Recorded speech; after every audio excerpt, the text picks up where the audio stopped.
Imagine a world where money becomes meaningless, or where everyone earns the same no matter what. Sounds insane, right?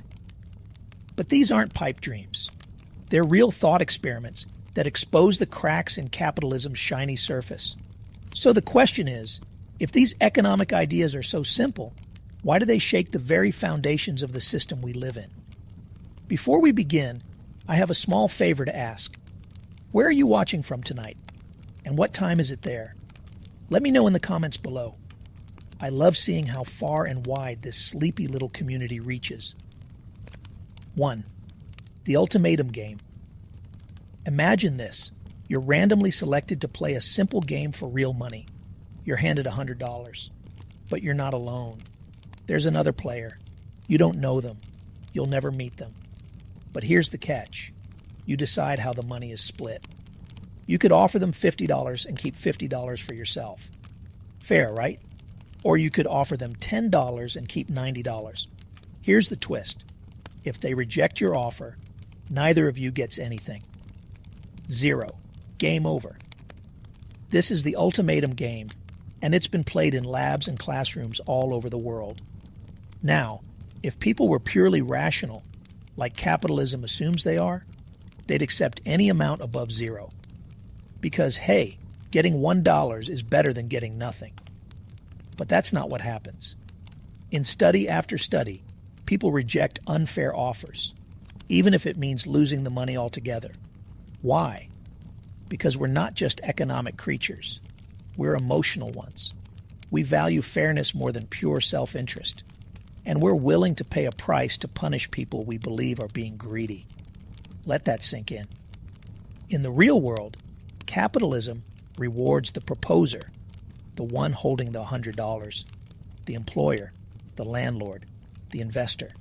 The system assumes people on the receiving end, the workers, renters, consumers, will accept the scraps because at least it's something.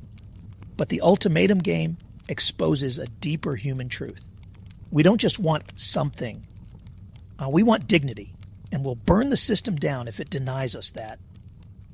It also shatters the myth of the rational actor, one of capitalism's most sacred assumptions.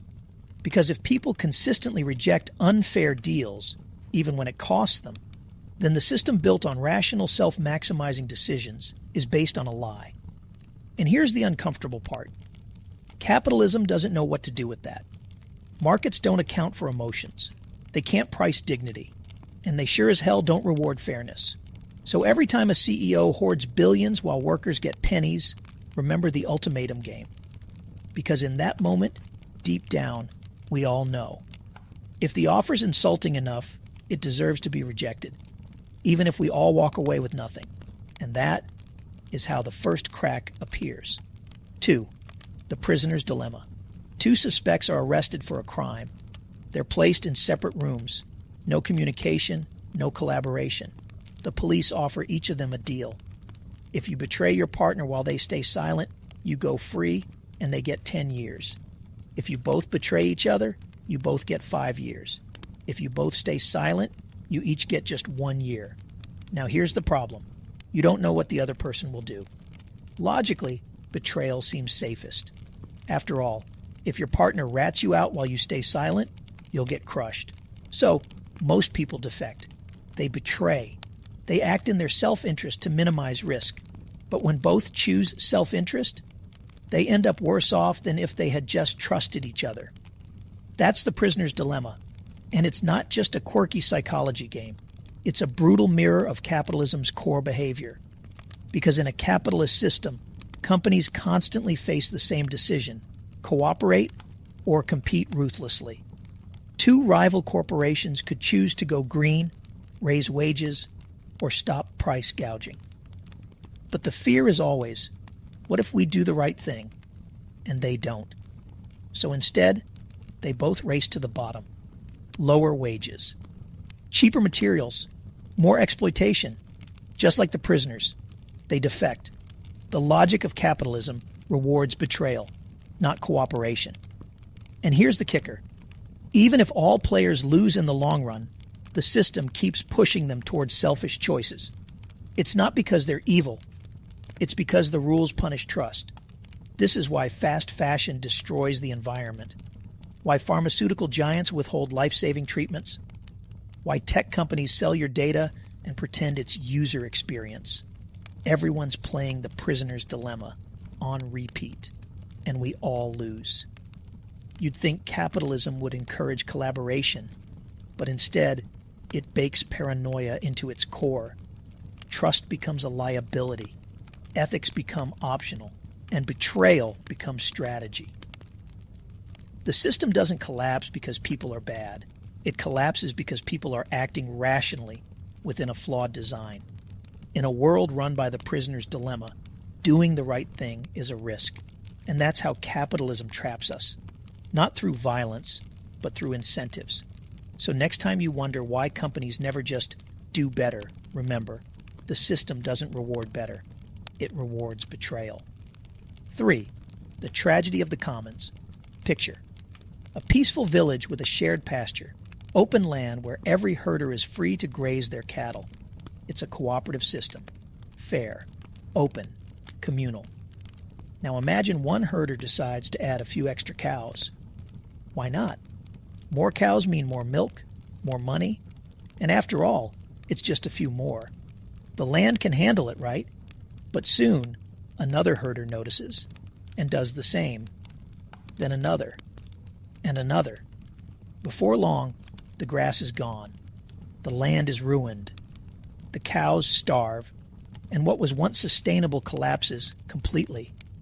This is the tragedy of the commons, a devastating economic thought experiment that reveals how individual self-interest, when left unchecked, can destroy collective resources.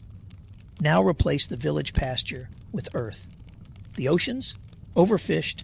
The forests, clear-cut. The air, choked with carbon. Water, privatized. Data, extracted.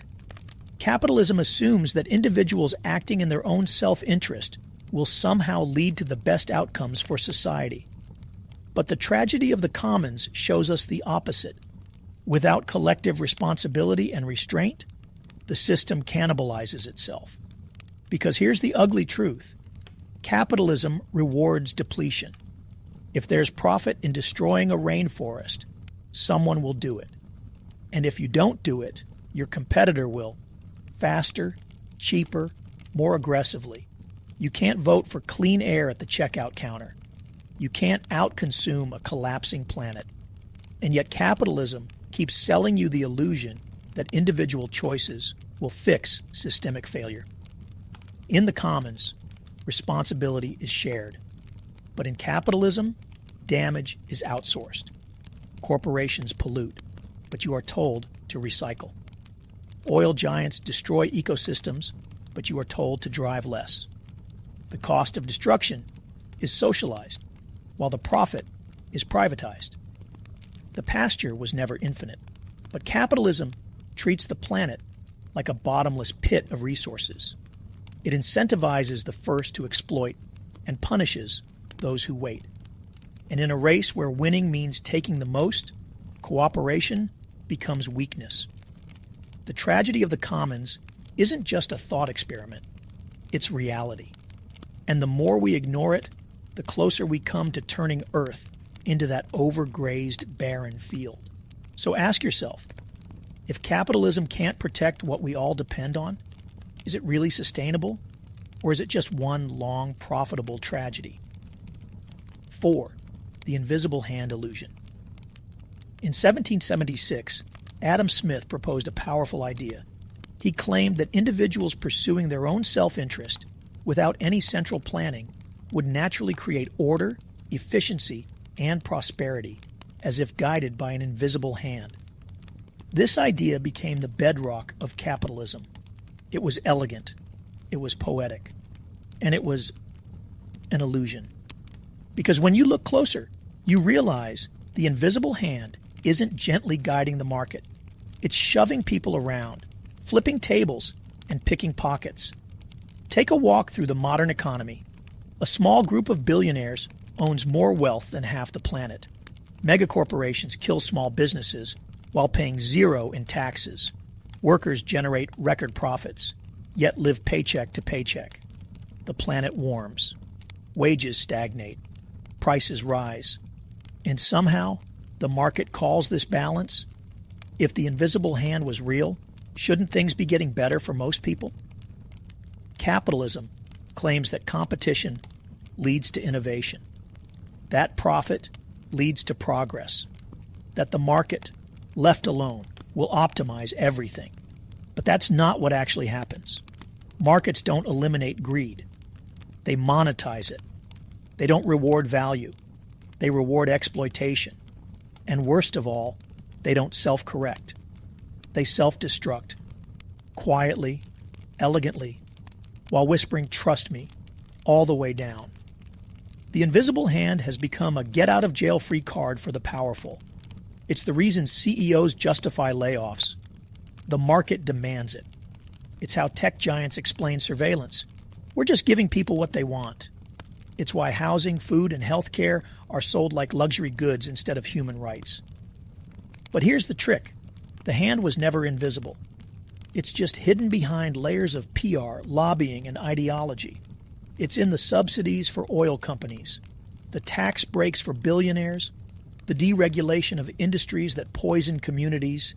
This isn't the hand of a fair market. It's the hand of rigged power, pulling strings from behind a velvet curtain. Adam Smith's metaphor was never meant to be a doctrine, but capitalism turned it into dogma. So next time someone says, "Let the market decide," ask, who is the market? Who benefits? Who gets crushed? Because once you pull back the curtain, you'll realize the invisible hand was never magical. It was just sleight of hand. 5. Giffen goods capitalism is built on a simple law. As the price of something rises, people buy less of it. That's Economics 101. It's called the law of demand, and it's the backbone of market logic. But what if I told you that, in some cases, this law completely breaks? Enter Giffen goods, a rare, bizarre phenomenon where demand increases as prices rise. Sounds ridiculous, right? But here's how it works. Imagine you're living in poverty, barely affording enough to eat.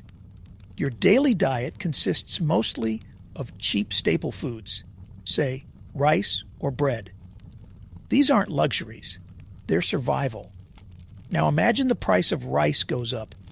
Normally, you'd expect people to buy less rice, but if they can't afford anything else, like meat or vegetables, they end up cutting those from their diet just to afford the rice.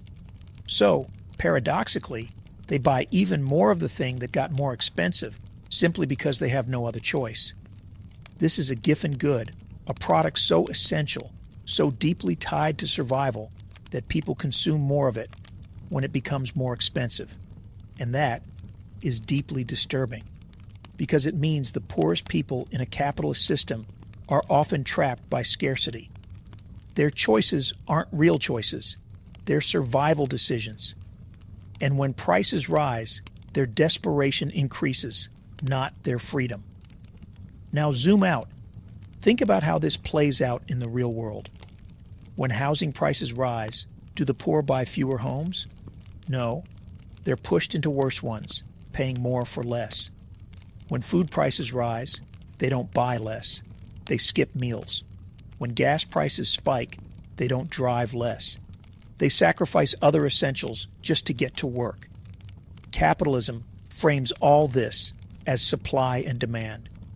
But Giffen goods reveal something darker. Poverty flips the rules.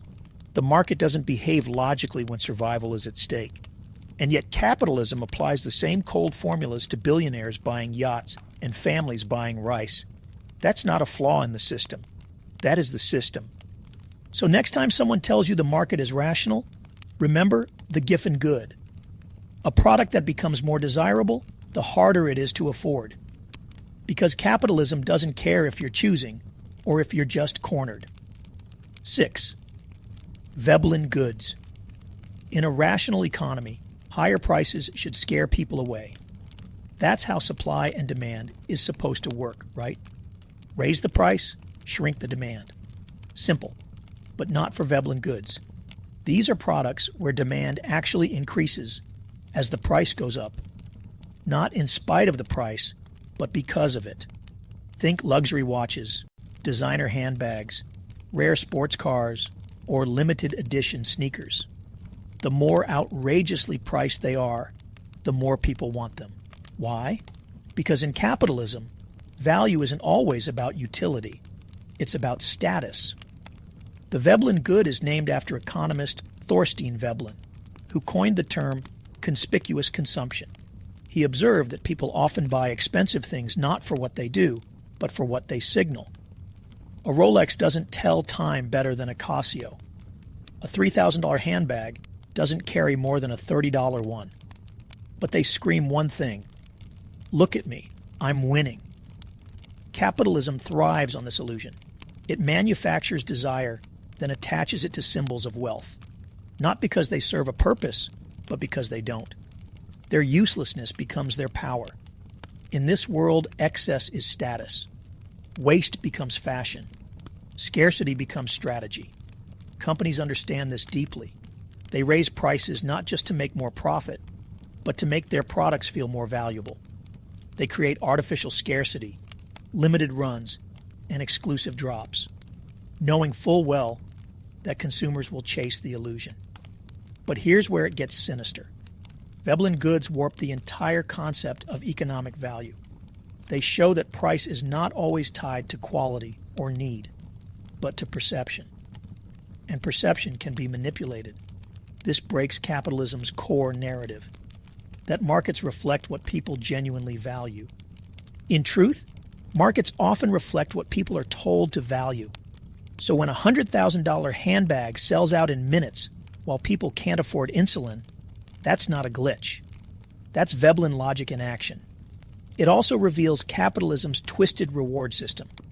It doesn't elevate the most useful or needed products. It elevates the most exclusive, the most aspirational, the most expensive. Because in capitalism, it's not enough to have what you need. You have to own what others can't. And that's the Veblen trap. A game where price creates desire, and desire justifies price, until meaning disappears completely. 7. The trolley problem, CEO edition. Imagine this. A runaway trolley is speeding down a track. Ahead, 5 people are tied up and can't move. You're standing next to a lever. If you pull it, the trolley will switch to another track, where only one person is tied down. Do you pull the lever? It's a classic ethical dilemma. Sacrifice 1 to save 5. No perfect answers, just moral tension. Now let's reframe it. Corporate style. You're the CEO of a billion-dollar company. Profits are flat. Investors are getting nervous. You're told you can cut costs by laying off 10,000 workers, or keep them all, but take a big hit on the next earnings report. What do? The capitalist answer is obvious. Pull the lever, cut the jobs, protect the shareholders, preserve market value. That's fiduciary duty, right? But here's the twist. In the business version of the trolley problem, you're not watching from the sidelines. You built the tracks. You tied people down. And now, you're selling tickets to watch it happen. This chapter isn't about a simple philosophical exercise.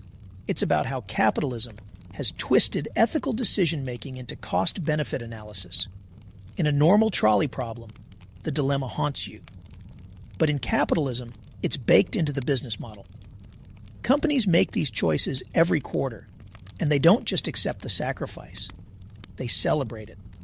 Stock prices rise when layoffs are announced. CEOs get bonuses for streamlining operations.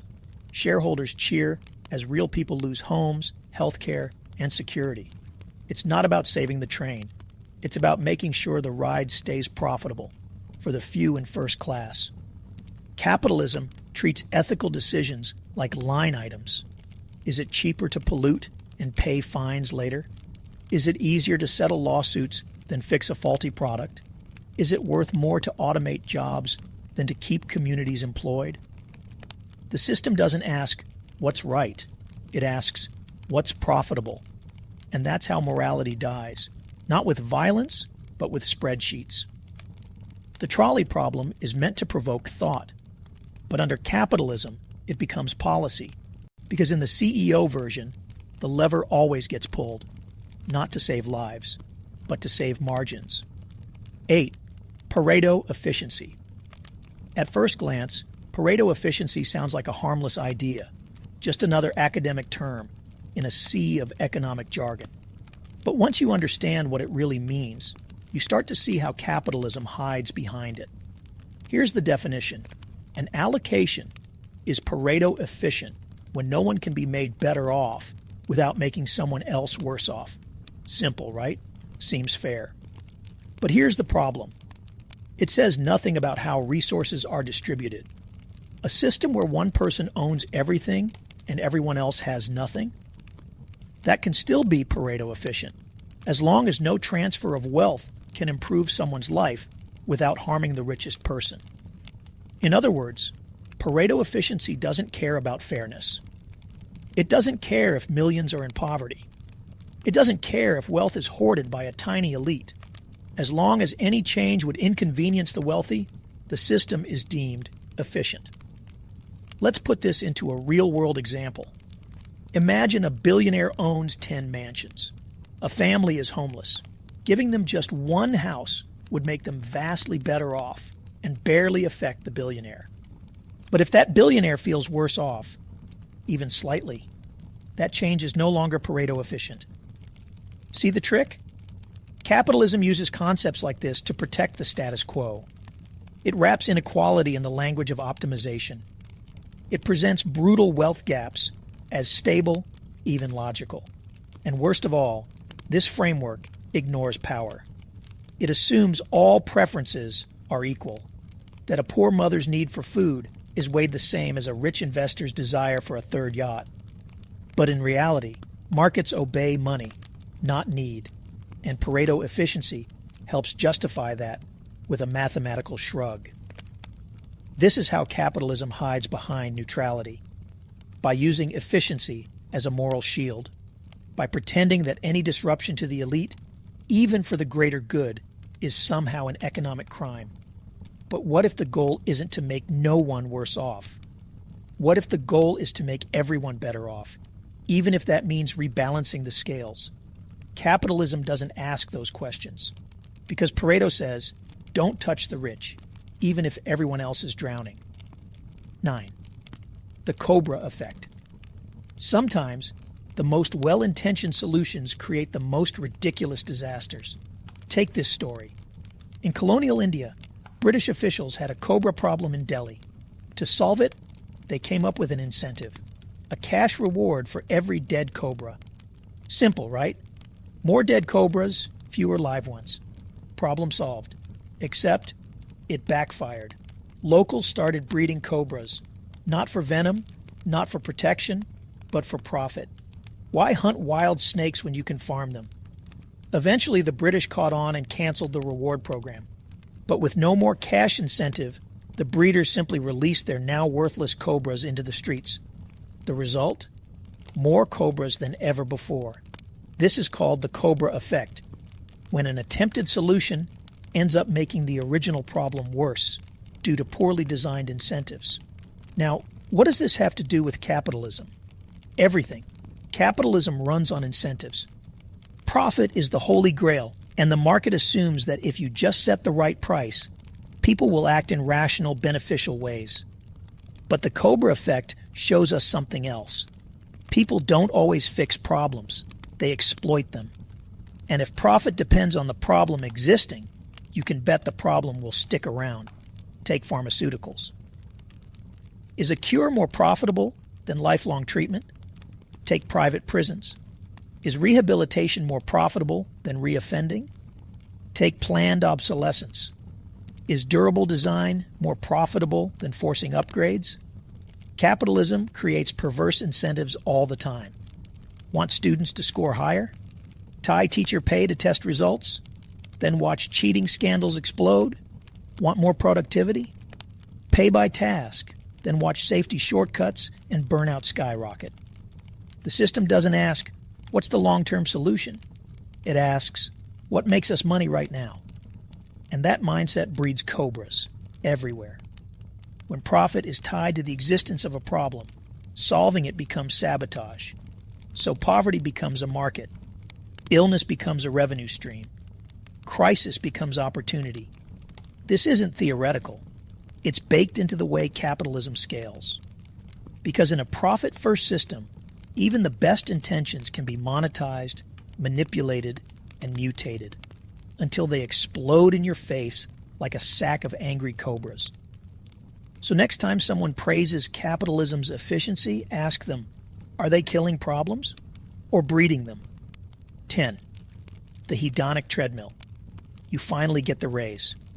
You buy the new car. You upgrade the phone. For a moment, it feels amazing, like you've made it. But give it a few weeks, and that thrill fades. You're back to normal, wanting the next thing. That's not just consumer fatigue. It's called the hedonic treadmill. This psychological concept explains how human happiness tends to return to a stable baseline, no matter how much our material conditions improve. We adapt fast. So even as your income rises, your expectations rise with it. The more you have, the more you think you need. That new phone becomes normal. That bigger house becomes small. That luxury starts to feel basic. And so the chase begins again. Now think about this from capitalism's perspective. This is perfect. Because capitalism doesn't want you satisfied. It wants you constantly chasing, constantly comparing, constantly consuming.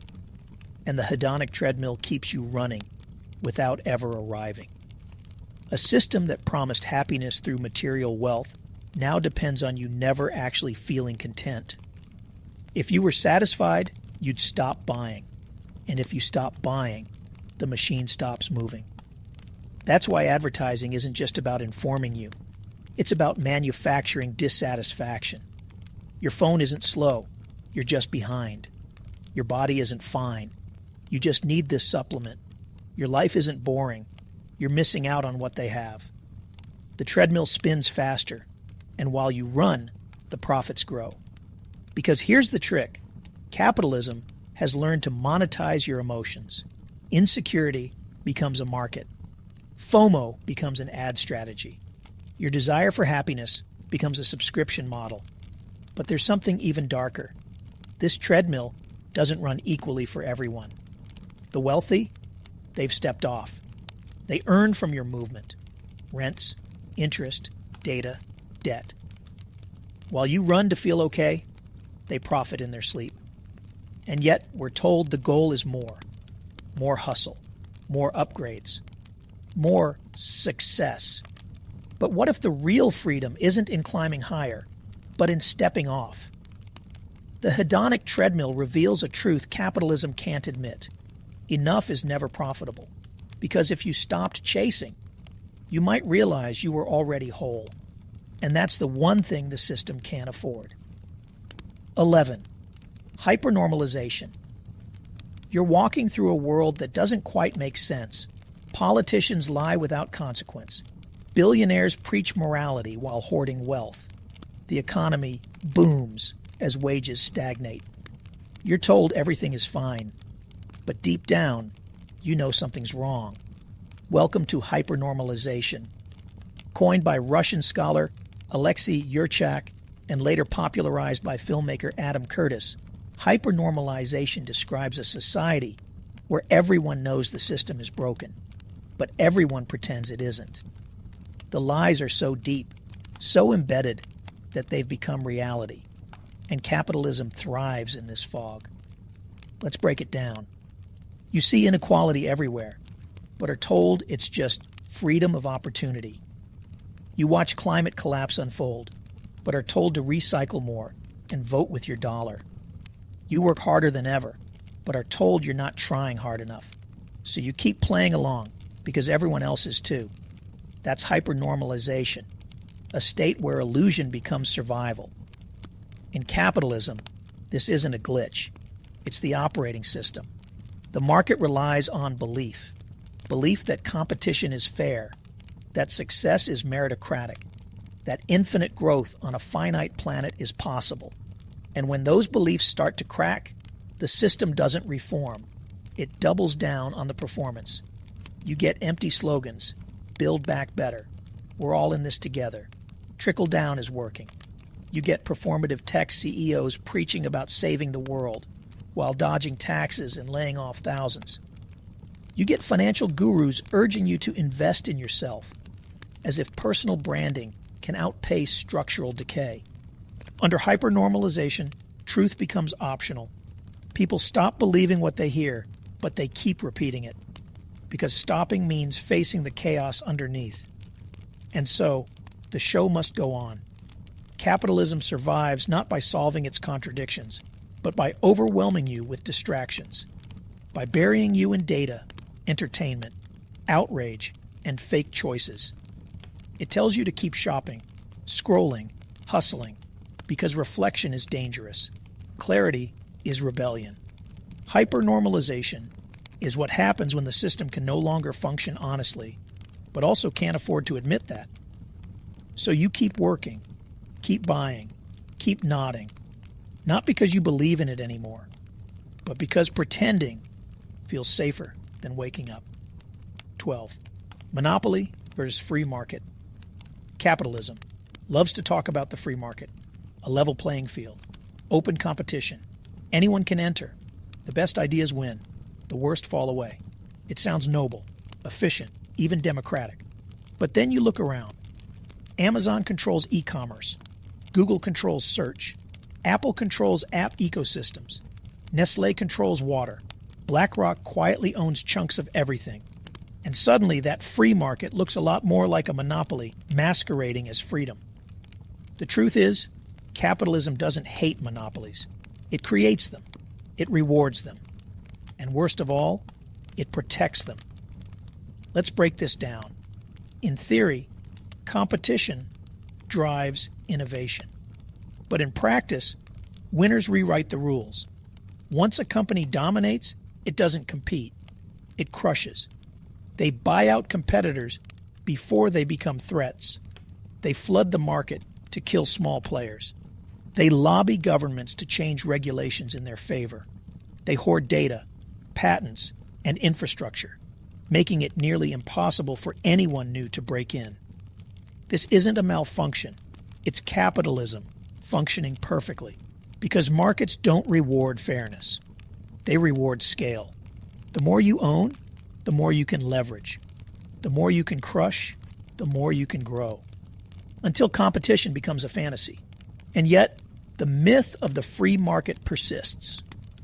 We're told small businesses are the backbone of the economy, while major chains devour them. We're told consumers have choices, while algorithms nudge us toward the same three platforms. We're told innovation is thriving, while risk-averse giants sit on cash, killing ideas that challenge their dominance. Capitalism frames monopoly as an exception, a rare outcome, a bug. But look deeper, and you'll see it's the end game. In capitalism's final form, everything consolidates. Retail, media, finance, food, even housing. And as markets shrink into the hands of the few, choice becomes illusion.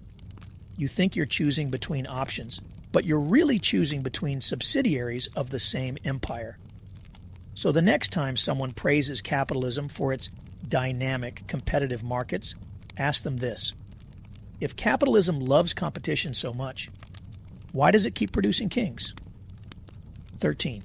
The duck test. There's an old saying.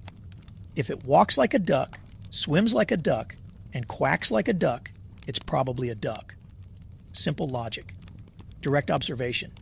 No PhD in economics required. Now, let's try a version for capitalism. If it extracts wealth, exploits labor, avoids taxes, destroys ecosystems, and concentrates power, it doesn't matter what it calls itself. It's capitalism. You'd be surprised how often capitalism tries to hide behind new names.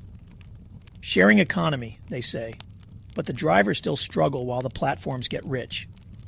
Gig economy, they call it, but there's no benefits, no security, and no retirement. Tech disruption, they promise. But it's the same old power dynamics. just with apps and better branding. C.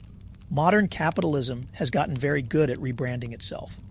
It slaps a friendly logo on exploitation, adds pastel colors and minimalist fonts to labor abuse, and suddenly, wage theft becomes flexibility, and monopolies become ecosystems. But the duck test sees through it. Amazon isn't just a retailer. It's a logistics empire crushing competition and surveilling workers. Airbnb isn't just a home-sharing platform. It's a global real estate engine pushing out locals. Uber isn't just a ride app. It's a labor arbitrage machine dodging labor laws worldwide. They don't look like 19th century robber barons, but they act like them. Capitalism wants you confused, wants you debating labels, wants you arguing semantics. Is it socialism if the government helps? Is it capitalism if it's on an app? Is it really exploitation if the worker agreed? The duck test cuts through all of it. Don't ask what it says it is.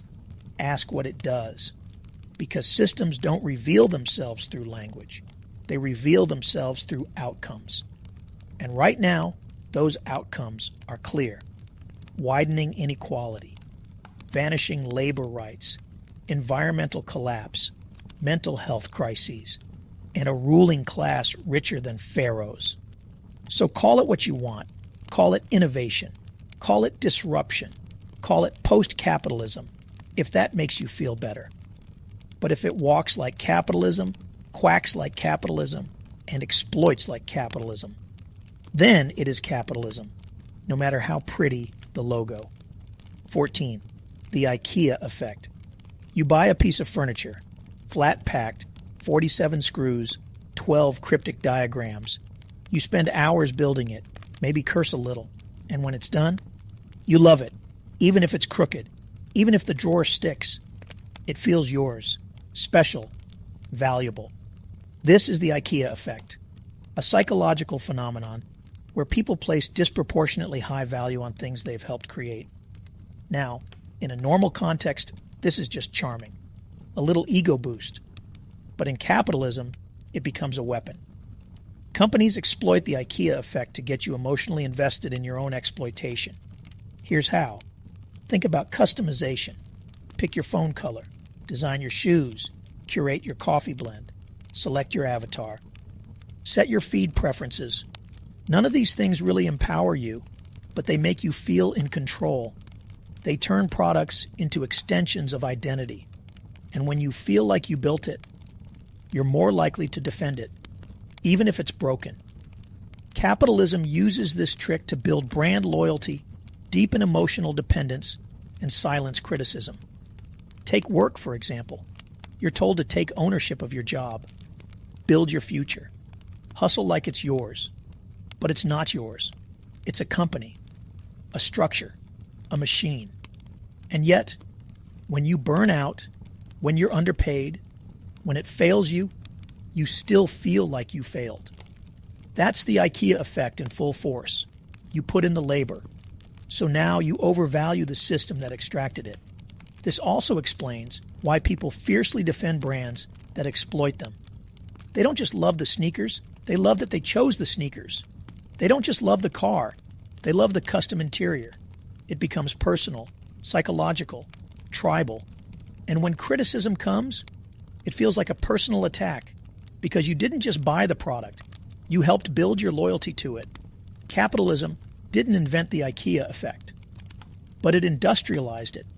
It turned a harmless bias into a business model, a loyalty trap, a self-justifying feedback loop. Because if people are willing to overvalue a wonky bookshelf, they built themselves. Imagine how easily they'll overvalue a system they've spent their whole lives surviving, even if that system is fundamentally broken. 15. The Monty Hall market. Imagine you're on a game show. There are 3 doors. Behind one is a car. Behind the other 2, goats. You pick door number 1.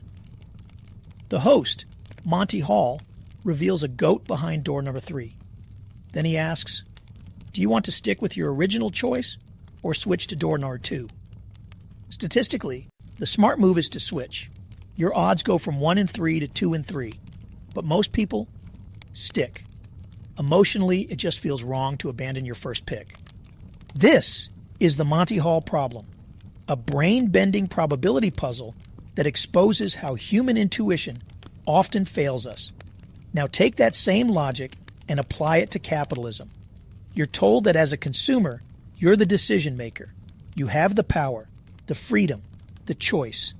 But just like the game show, the setup is rigged to manipulate your perception of choice. Let's say you're choosing between 3 brands of cereal, or insurance, or cell phone plans. Sure, they look different, but behind the scenes, they're owned by the same few parent companies. The ingredients, terms, or services are nearly identical. The pricing is strategically designed to nudge you toward a particular option. You're not choosing freely, you're being steered. And just like the Monty Hall contestant, your gut instinct is often wrong. Because capitalism doesn't reward informed consumers, it rewards confused ones. Every ad, every limited time offer, every pricing structure is designed to overwhelm you, so you default to the familiar. You pick what looks safe, you stick with what you know, you fall for the decoy, and when you make a poor decision, the system blames you. You chose wrong. You should have read the fine print. You didn't do your research. But the truth is, the Monty Hall market was never fair. It was built on asymmetrical information and psychological manipulation. Just like in the game, the real power lies with the host, the one who knows where the car is. And in capitalism, the host is always the seller. So the next time you're faced with a dozen choices, stop and ask, are you really picking the best door? Or are you just another contestant on a stage designed to make you feel like you're in control while you chase goats? 16. Time preference. Imagine this. I offer you $100 today or $120 if you wait just 1 week. What do you choose? Most people take the $100 now. It's called high time preference, the tendency to value immediate rewards more than future ones. Psychologists have studied this for decades. It's human. It's natural. It's also incredibly dangerous in the hands of capitalism, because capitalism doesn't just understand time preference, it weaponizes it. From payday loans to buy now, pay later schemes, fast fashion to fast food, the system is designed to feed your desire for now and punish you for thinking long term. Want a car but can't afford it? Take out a 7-year loan at 14% interest. Want a phone upgrade even though yours still works? Here's a payment plan. You'll barely notice the monthly fee. Want to start a business? Why save when you can borrow at compound interest? Capitalism thrives when people choose short-term pleasure over long-term stability, because it means more transactions, more interest, and more dependency. And once you make that choice, the trap tightens. You're not just paying for what you bought. You're paying for the time you couldn't wait. That $100 phone becomes a $160 obligation. That $10 meal becomes credit card debt. That loan becomes a life tethered to banks, bills, and stress. It's not about whether people are irresponsible. It's about a system that profits from impatience. And the irony? The rich do the opposite. They delay gratification. They invest. They build wealth over time. They buy assets, not liabilities. And they exploit the high time preference of the poor to grow their own portfolios. This creates a feedback loop. The poor are punished for thinking short term. The system gives them no other option. The wealthy are rewarded for thinking long term. And the system gives them all the tools to do it. Time preference isn't just psychology. It's class warfare in disguise. Because when capitalism turns urgency into a business model, it locks people into cycles they can't escape. So next time you're offered an easy payment plan or fast cash loan, ask yourself, are you making a choice? Or are you being played by a system that knows exactly how impatient we really are? 17. Banana republics. At first glance, the term banana republic sounds silly, like a place where fruit runs the government. But its origins are far darker. In the early 20th century, U.S.-based companies like United Fruit Company, now Chiquita, weren't just selling bananas. They were running entire countries. In Central America, they seized control of land, infrastructure, and politics, all to ensure cheap labor and guaranteed exports. When local leaders tried to stand up to them by raising wages, taxing foreign companies, or redistributing land, they were often overthrown, not by rival politicians, by foreign-backed coups with help from the U.S. military and intelligence agencies. Why? Because economic interests had to be protected, because capitalism doesn't tolerate disobedience, because cheap bananas mattered more than democracy. These were the original banana republics, nations with hollow governments, corrupted by foreign capital, where the economy served foreign shareholders rather than the local people. Now here's the unsettling part. This wasn't a one-time thing. It wasn't just bananas, and it didn't stop in the 20th century. Today, multinational corporations continue the legacy. Mining companies destroy indigenous land to extract cobalt and lithium, then sue governments for regulating them. Clothing brands outsource labor to factories with unsafe conditions, paying workers cents per hour. Agricultural giants flood foreign markets with subsidized crops, undercutting local farmers and creating dependency. When these governments push back, they're met with threats, economic sanctions, loan restrictions, trade punishments, or worse. This is capitalism on a global scale. Not a free market, but a hierarchy of nations, where the rich countries extract from the poor, call it development, and move on. The myth is that capitalism spreads freedom and prosperity. The truth? It often spreads plunder under the guise of trade. And here's what makes it all so clean. It doesn't need troops anymore. It uses debt, trade agreements, and corporate contracts. It installs compliant leaders, rigs economies, and labels resistance as instability. Banana republics were never about fruit. They were about power, about turning sovereign nations into supply chains, about transforming people into labor forces and land into profit margins. So when you hear that capitalism brings growth to the developing world, ask, growth for whom and at what cost? 18. The simulation hypothesis. What if everything you see, touch, and experience isn't real? That's the simulation hypothesis. The idea that reality itself might be a highly advanced computer program, and we're just digital characters living inside it.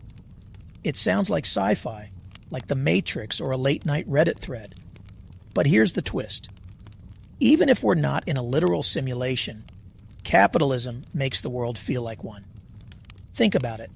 Your attention is tracked 24/7. Your choices are nudged by algorithms.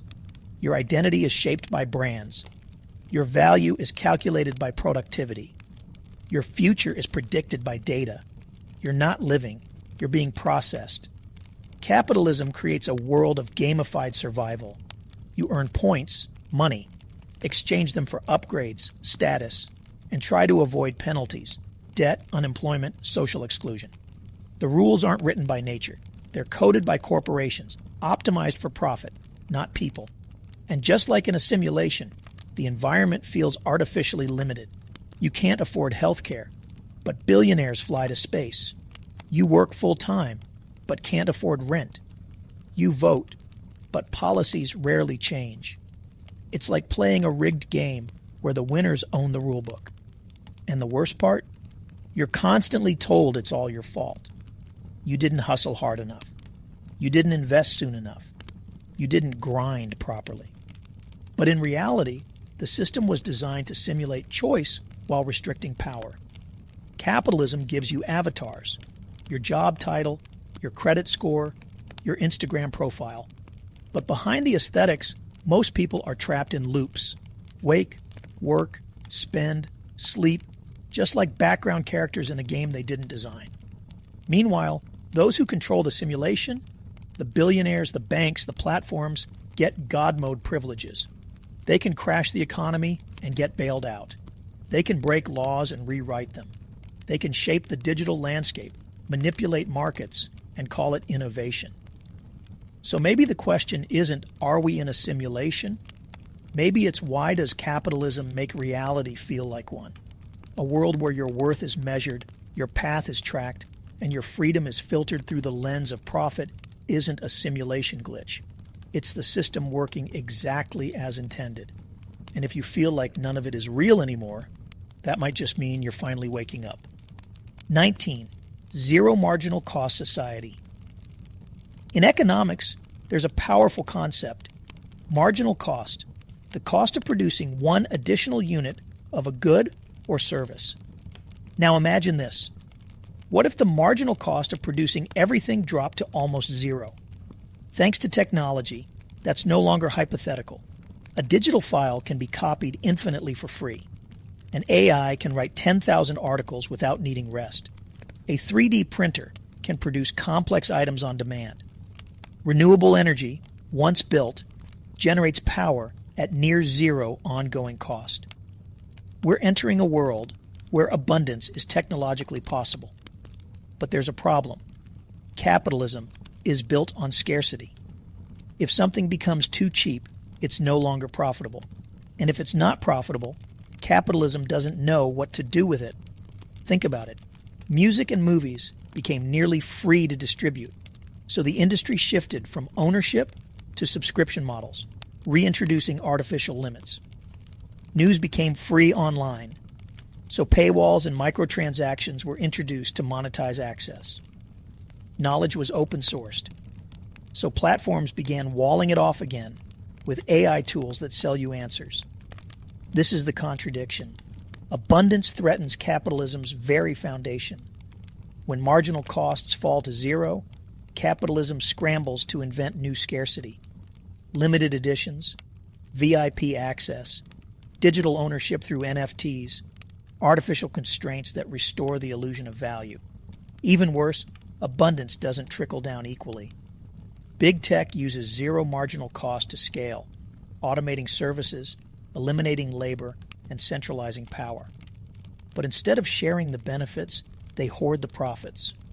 Automated cars could make transportation nearly free, but instead they'll be monetized per mile. AI tutors could make education universal, but instead they'll charge per user. Renewable energy could unchain us from fossil fuels, but instead utilities patent and privatize it. Capitalism isn't just resisting a zero marginal cost world, it's sabotaging it. Because when everything becomes too cheap to meter, control becomes more valuable than the product itself. So instead of unleashing abundance, the system rebrands it, restricts it, and repackages it for sale. The technology to liberate humanity is here, but the economy that governs it won't let go. Because in a truly abundant world, capitalism doesn't just lose money, it loses its reason to exist. 20. The Easterlin Paradox. What if getting richer doesn't make you happier? That's the unsettling question behind the Easterlin Paradox, named after economist Richard Easterlin, who discovered something capitalism doesn't want you to think about. Here's what he found. Within a country, richer people report higher happiness than poorer people. But over time, as the average income of the country rises, overall happiness doesn't rise with it. In other words, once basic needs are met, more money stops delivering more joy. Let that sink in. A nation can double its GDP, triple its consumer spending, quadruple its luxury markets, and still, people don't feel any better. This breaks one of capitalism's most sacred assumptions, that economic growth equals human progress, that the more we produce, consume, and earn, the better life becomes. But the data says otherwise. Because what really drives happiness isn't just income. It's relationships, security, purpose, health, time. Things that don't grow on the same chart as GDP. Capitalism, however, doesn't care. It can't monetize inner peace. It doesn't profit when you're content. So it keeps pushing growth for growth's sake, fueling industries, media, and algorithms that keep you chasing the next fix. You don't need a bigger house, but you're told to dream bigger. You don't need a faster phone, but you're told yours is outdated. You don't need more stuff, but the system convinces you that stuff is self-worth. And when that new thing doesn't make you happy, capitalism whispers, you just didn't buy enough. The paradox gets even darker when you realize that pursuing happiness through wealth often creates more stress, isolation, and burnout, undermining the very joy it promised. And yet, society keeps measuring success with numbers that say nothing about human well-being. A booming stock market while depression rates rise. Record profits while families can't afford rent. Economic recovery that feels like stagnation for everyone but the elite. The Easterlin paradox isn't just a glitch, it's a moral indictment. Because if more money stops making people happy and capitalism demands endless growth, then what exactly are we growing toward? And who benefits from the illusion that we're all getting richer when what we really want is meaning? 21. The donut economy. Imagine the shape of a donut, a circular space with a hole in the middle. Now, imagine that donut as a map, not of cities or countries, but of how we should structure an economy. Welcome to the donut economy, a radical model proposed by economist Kate Raworth. It challenges capitalism's obsession with endless growth and redefines what economic success should actually look like. Here's how it works. The inner ring of the donut represents the social foundation, the basic needs every human deserves: food, water, healthcare, education, housing, equality. Fall below this ring, and people are living in deprivation. The outer ring represents the planetary boundaries, the ecological limits of our Earth: climate stability, biodiversity, clean air, safe oceans. Go beyond this ring, and we risk ecological collapse. The safe, just space for humanity, right in the middle, inside the donut. Now compare this to capitalism's model: infinite growth, more production, more consumption, more extraction, forever. Capitalism doesn't just ignore the donut, it bulldozes through both rings. Millions fall below the social floor, even as global wealth reaches new heights. And we blast through ecological limits daily, burning forests, overheating the climate, polluting oceans, all in the name of growth. Here's the uncomfortable truth. Under capitalism, growth isn't a means to well-being. It's become an end in itself. The donut economy asks a different question. Not how fast can we grow, but how well can we thrive within limits. It doesn't reject markets or innovation, but it centers humanity and the planet, not shareholders and quarterly profits. It demands systems that provide universal access to essentials without environmental destruction, prioritize regeneration over extraction, measure success by quality of life, not the size of the economy, and that terrifies capitalism. Because capitalism only knows how to scale up, never how to stabilize, share, or sustain. The donut isn't just an idea. Cities like Amsterdam are testing it. Communities are embracing it. It's proof that another way is possible. A world where growth is not infinite, but intelligent. Not extractive, but equitable. Not for profit, but for people and planet. Because maybe the future of economics isn't a line that shoots upward forever. Maybe it's a circle, with room for all of us inside. 22. The too big to fail. Paradox. Capitalism tells us that the market rewards winners and punishes losers. That risk takers rise and bad decisions lead to collapse. That failure is essential. It weeds out the weak and strengthens the system. But then the 2008 financial crisis hit, and suddenly the biggest, most reckless players, the banks, insurers, investment firms, were bailed out.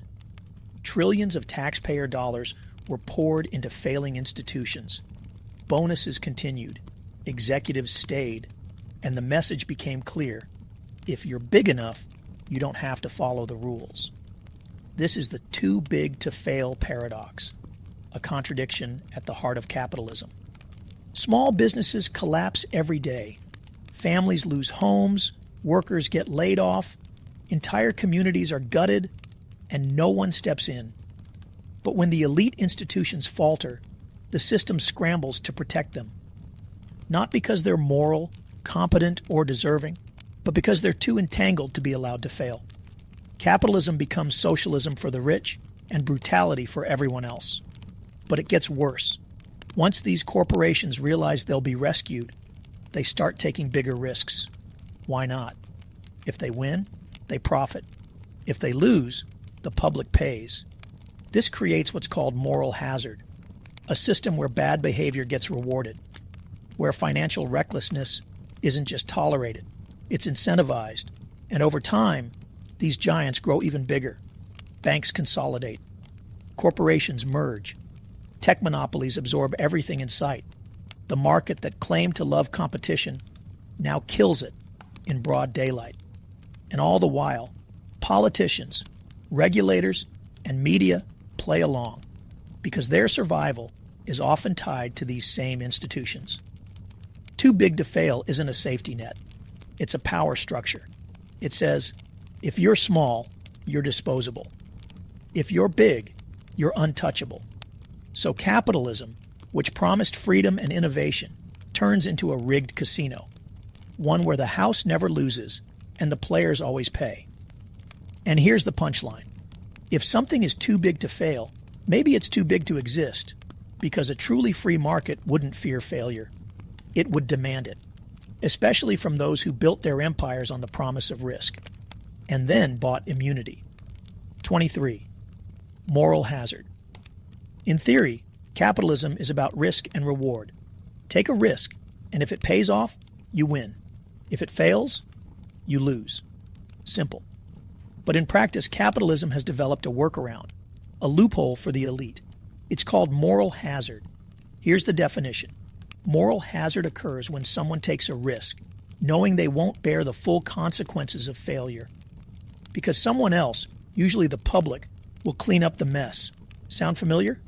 A bank makes reckless bets, collapses, and gets bailed out by taxpayers. A CEO tanks their company, walks away with a $40 million severance. A fossil fuel giant pollutes the planet, and the government foots the bill for cleanup. They keep the profits. You keep the consequences.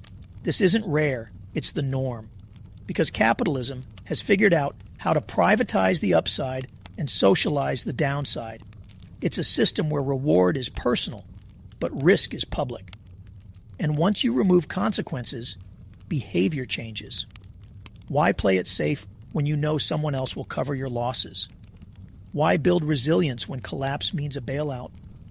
Why fix the leak when disaster comes with insurance and a PR rebrand? Moral hazard turns capitalism from a game of calculated risk into a game of reckless greed, with no brakes, no seatbelt, and no accountability. And the ones who suffer? Not the CEOs, not the shareholders, but the workers laid off, the pensions wiped out, the neighborhoods gutted, the ecosystems destroyed.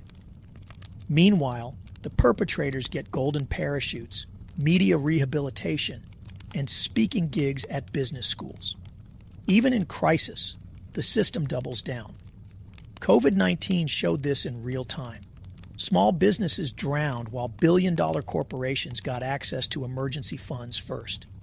Evictions soared while Wall Street bought up foreclosed homes like candy. The rich took risks with other people's lives, and the fallout, once again, landed on the poor. Capitalism talks a big game about responsibility, merit, and risk. But moral hazard proves otherwise. Because when failure becomes profitable for the powerful, the system isn't just broken. It's bulletproofed for the wrong people. And as long as someone else is holding the bag, the rich will keep throwing dynamite. 24. Planned obsolescence. You buy a new phone. It works great. Until 2 years later, the battery starts dying. Then the software updates slow everything down. Suddenly, Your once perfect device feels useless. Coincidence? Not quite. This is planned obsolescence, the deliberate design of products to break, slow down, or become outdated, so you're forced to replace them. And in capitalism, it's not a flaw. It's a business strategy. Think about it. Light bulbs were once built to last 2,500 hours, until major manufacturers formed a cartel in the 1920s and agreed to shorten lifespans to boost sales. Printers are programmed to stop working after a certain number of pages, even if nothing's broken. Clothes fall apart after a few washes. Laptops become incompatible. Cars get cheaper plastic parts. Why? Because if products lasted, profits wouldn't. Capitalism relies on repeat consumption. If you buy something once and never need it again, the system stalls. So instead, companies build products that degrade, not too fast, but just fast enough to push you back to the checkout line. It's not about quality. It's about velocity. The faster things break, the faster the market moves. But here's where it gets really twisted. This isn't just wasteful. It's destructive on a planetary scale. Landfills overflow with tossed electronics. Toxic waste from discarded gadgets poisons water and soil. Endless production depletes natural resources, fuels emissions, and accelerates climate collapse. All for products that could have lasted 10 years, but were built to fail in 2. Even repair is under attack. Companies glue parts shut, lock software behind codes, deny access to manuals, and lobby against right-to-repair laws. Why? Because repair means you don't buy again, and that threatens the golden rule of capitalism. Always be selling. Planned obsolescence isn't about innovation. It's about addiction, to growth, to profit, to artificial need. And the saddest part? We've been trained to accept it. We expect things to break. We joke about it. We normalize it. But deep down, we know. A system that makes things worse on purpose isn't advancing society. It's looting it, one broken product at a time. 25. The St. Petersburg paradox. Imagine a game.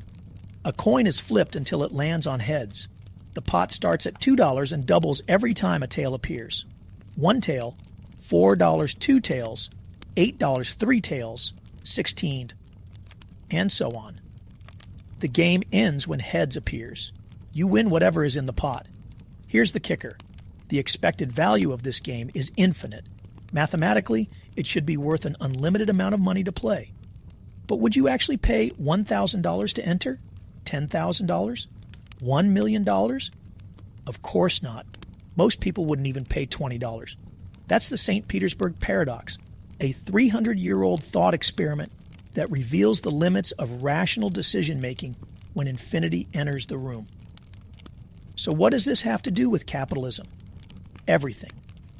Capitalism is built on the assumption that more is always better. More growth, more consumption, more profit.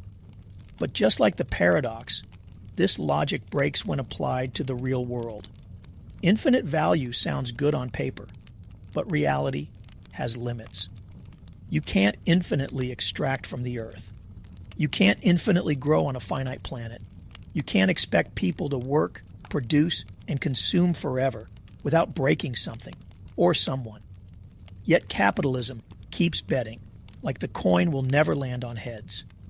It tells us that GDP must grow forever, that markets will always expand, that human desire is limitless, and that technology will save us in time. It doubles the stakes, then doubles them again. Climate collapse? Bet on green energy. Social unrest? Bet on tech solutions. Debt crises? Bet on more credit. But what happens when heads finally lands? When growth stalls? When nature pushes back? When people burn out? The system has no backup plan because it was never designed to end. The St. Petersburg paradox teaches us this. Just because something is mathematically infinite doesn't mean it's practically sustainable. And yet capitalism runs like a player in that paradox, chasing imaginary returns, ignoring real-world costs, and acting shocked when the game ends. So ask yourself, is infinite growth a rational strategy, or is it a fantasy, one that collapses under the weight of its own logic? Because if we don't flip the script soon, we won't like what happens when the coin finally lands. 26. The rentier economy. Once upon a time, capitalism told a simple story. You work hard, you get rewarded. Labor creates value. Risk fuels innovation. Productivity builds wealth. But in today's world, something feels off. You can work 60 hours a week and still struggle to afford rent. You can build skills, get degrees, follow the rules, and watch someone else's wealth skyrocket while yours stagnates. That's not broken capitalism. That's the rentier economy. In a rentier economy, the biggest profits don't come from creating things. They come from owning things. Land, patents, housing, stocks, infrastructure, data. And instead of making money by producing value, rentiers make money by charging others for access. Own a house, you get passive income. Own 100 houses, you get rich. Don't own one, you pay forever and build someone else's fortune. Own stock, you get dividends. Own enough stock, you don't need to work again. Don't own stock, you rely on wages that grow slower than inflation. The economy becomes a machine that funnels wealth upward, from workers to landlords, tenants to investors, borrowers to lenders. It's not just about housing, it's everything.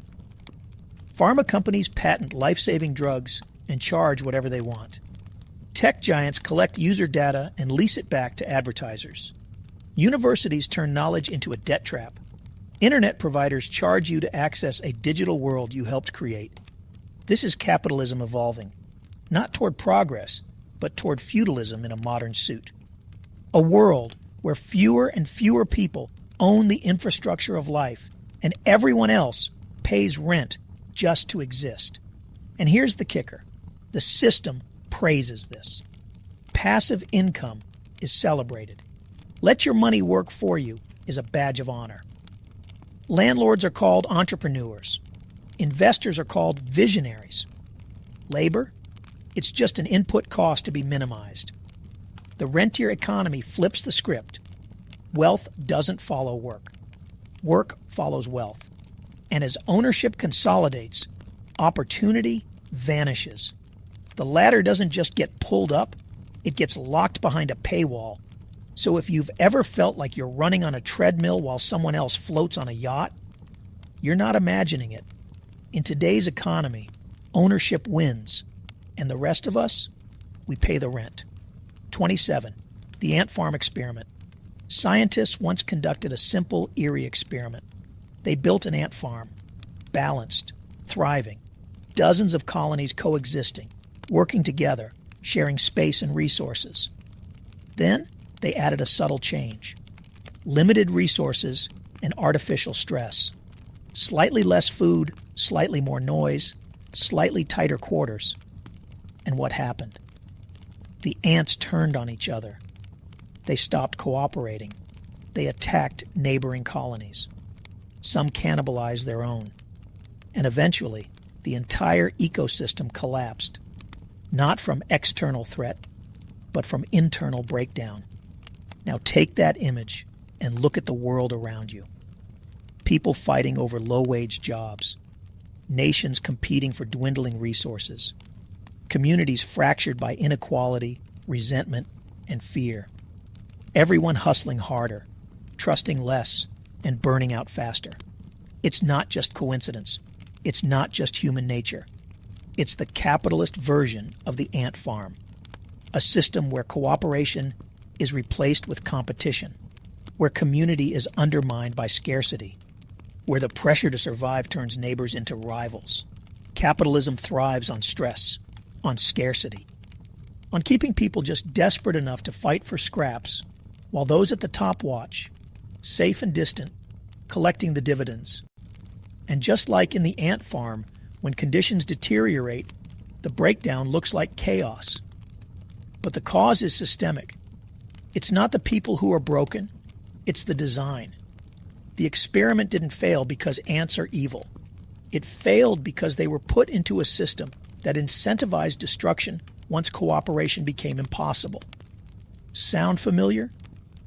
This is where all 27 thought experiments converge.